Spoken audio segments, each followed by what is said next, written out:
महादेव और ब्रह्मदेव को कैसे भयानक क्रोध आ गया एक ऋषि के कारण, चलिए जानते हैं दोस्तों। एक बार ऋषियों की बैठक लगती है और ऋषि यह विचार करने लगते हैं कि त्रिगुणातीत कौन है, यानी तीनों गुणों से परे कौन है इस संसार में, जो कि जिसे परमेश्वर कहा जा सके। ब्रह्मा हैं या विष्णु हैं या महेश, यह पता लगाया जाए कि इनमें से त्रिगुणातीत यानी तीनों गुणों से परे कौन है। संसार में जो कोई भी आता है वह तीन गुणों को लेकर ही आता है, यानी उसके अंदर तीन गुण विद्यमान होंगे, चाहे जीव हो या निर्जीव। तीन गुण ये होते हैं जैसे रजोगुण, सतोगुण और तमोगुण। रजोगुण, सतोगुण, तमोगुणों में सबसे श्रेष्ठ महाभारत में भगवान श्री कृष्ण ने सतोगुण को बताया है। रजोगुण भोग विलासिता को प्रदर्शित करता है, यानी उसे धन दौलत इत्यादि भोग विलास चाहिए। और तमोगुण तामस को यानी क्रोध को उजागर करता है, जिसके अंदर क्रोध हो वह तमोगुण है। और जो इंसान के अंदर सत्यता का भाव होता है वह सतोगुणधारी होता है। और जो इन तीनों गुणों से परे हो वो भगवान यानी ईश्वर होता है। दोस्तों, यही पता लगाने के लिए ऋषि मुनियों की बैठक लगती है और वहीं नारद मुनि भी आ जाते हैं। नारद मुनि ने यह विचार प्रकट किया कि हे ऋषि मुनियों, यह तो मेरे मन में भी लग रहा है कि त्रिगुणातीत कौन है। इसलिए ईश्वर की परीक्षा ली जाए कि त्रिदेवों में से कौन त्रिगुणातीत है, यानी कौन परमेश्वर है। यह बात सुनकर भृगु ऋषि को नारद मुनि फिर कहते हैं, हे भृगु ऋषि, यह कार्य आप ही कर सकते हैं।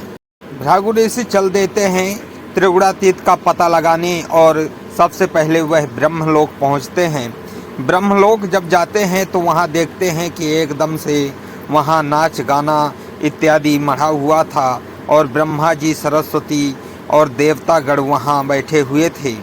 यह सब देखकर भृगु ऋषि को क्रोध आ जाता है और वह ब्रह्मा जी पर चिल्लाने लगते हैं कि मैं ऋषि का सम्मान नहीं कर रहे यहाँ के ब्रह्मलोक के लोग, और विलासिता में डूबे हुए हैं।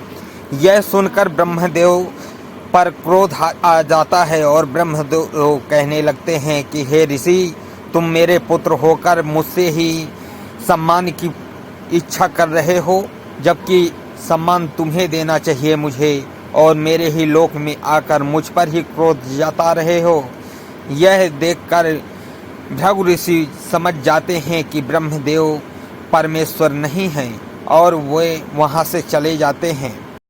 भृगु ऋषि वहां से जाने के बाद ब्रह्मलोक से कैलाश पहुंच जाते हैं, जहां की माता पार्वती और शिव रहते थे। उन्हें द्वार पर ही रोक लिया जाता है।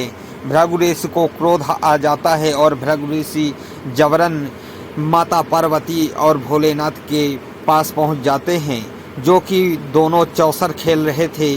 भृगु ऋषि महादेव पर चिल्लाने लगते हैं कि तुम त्रिदेव कहलाने योग्य नहीं हो, ईश्वर कहलाने योग्य नहीं हो, तुम चौसर खेल रहे हो। यह सुनकर भोलेनाथ को गुस्सा आ जाता है और भोलेनाथ उठ खड़े होते हैं और कहते हैं कि हे ऋषि, तुम मेरा अपमान मेरे यहाँ बिना पूछे आ गए और मेरा ही अपमान कर रहे हो। यह देखकर भृगु ऋषि क्षमा याचना करते हैं महादेव से और वहाँ से चले जाते हैं, क्योंकि भृगु ऋषि को पता चल चुका था कि महादेव भी परमेश्वर नहीं हैं, क्योंकि उनके अंदर भी क्रोध अपनी जगह कहीं ना कहीं बनाए हुए हैं। यह सब पता लगाने के लिए कि परमेश्वर कौन हैं आगे निकलते हैं और वो क्षीर सागर पहुँचते हैं।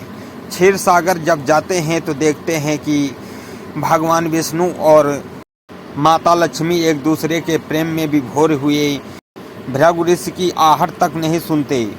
यह सब देखकर भृगु ऋषि को क्रोध आ जाता है और भृगु ऋषि अपने हाथ में जल लेकर भगवान विष्णु को श्राप दे देते हैं कि जिस प्रकार से तुम अभी प्रेम में डूबे हुए हो, सो तुम मृत्युलोक में, धरती लोक में जाकर जन्म लोगे और तुम्हारा यह प्रेम टूट जाएगा और तुम विरह वेदना में फिरोगे अपनी पत्नी को ढूंढते हुए। इस प्रकार से भृगु ऋषि भगवान विष्णु को श्राप दे देते हैं और श्राप देने के बाद भी भगवान विष्णु इस प्रकार से प्रेम में विभोर हुए थे कि वह भृगु ऋषि की यह बात भी नहीं सुन पाते, श्राप भी नहीं सुन पाते। तब भृगु ऋषि वहाँ जाते हैं और क्रोध में तो थे ही, और भगवान विष्णु को वह छाती पर लात मार देते हैं। छाती पर लात मारते ही भगवान विष्णु के छाती पर उनके लात का चिन्ह आ जाता है। यह सब देखकर माता लक्ष्मी को क्रोध आ जाता है, परंतु भगवान विष्णु भृगु ऋषि से क्षमा याचना करने लगते हैं कि हे ऋषिवर, मैं आपको जान नहीं पाया कि आप यहाँ आए हैं। मैं आपसे क्षमा याचना करता हूँ और आपने यह अपने कोमल चरणों से मेरे सीने पर क्यों लात मारी, उससे आपके मेरे कठोर पत्थर जैसे सीने पर आपने लात जो मारी है तो आपके पैरों में दर्द हो गया होगा। मैं इसके लिए बेहद क्षमा याचना करता हूँ। और भगवान विष्णु भृगु ऋषि के चरणों को पकड़ लेते हैं। यह सब माता लक्ष्मी देख रही थी, परंतु वह कुछ बोल नहीं पा रही थी। दोस्तों, यह सब सुनकर भृगु ऋषि का क्रोध बिल्कुल शांत हो जाता है और वह भगवान विष्णु से क्षमा याचना करने लगते हैं कि हे प्रभु, यह मैंने क्या कर दिया, मैंने तो अनर्थ कर दिया, आपको श्राप भी दे डाला। मुझे नहीं पता था कि आप परमेश्वर हैं, त्रिगुणातीत हैं। हे नाथ, मुझे क्षमा कीजिए। यह सुनकर भगवान विष्णु कहते हैं कि हे भृगु ऋषि, जो कुछ भी होता है वह अच्छे के लिए ही होता है, आप पछतावा मत कीजिए। जो कुछ भी हुआ वह सब मेरी ही गलती से हुआ।